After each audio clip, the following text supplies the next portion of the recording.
నా స్వార్థం నాకు ఎమ్మెగనూరు ముందు, నాకు ఎమ్మెగనూరు జిల్లా కావాలని ఉండొచ్చు.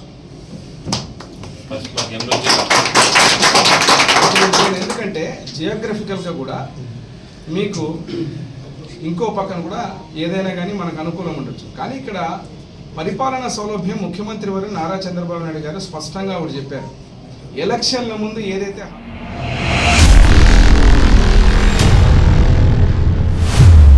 ఆదోనిని పరిశీలనలోకి తీసుకోండి, అక్కడ జరిగేది చూడండి అని వాళ్ళు చెప్తుంటే, ఇది కేవలం నేను ఎమగనూరు కావాలని ఎవరు అడగలేదు. ఎమగనూరులో కూడా ఉద్యమం చేస్తున్నారు, ఎమగనూరులో కూడా ఏమని చేస్తున్నారు, ఆదోని మాకు డిస్ట్రిక్ట్ కావాలి అని.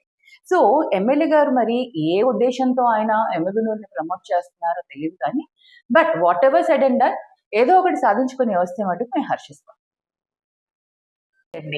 మా ప్రభుత్వంలో కరోనా కష్టాలు ఉన్నా కూడా ప్రతి ఒక్క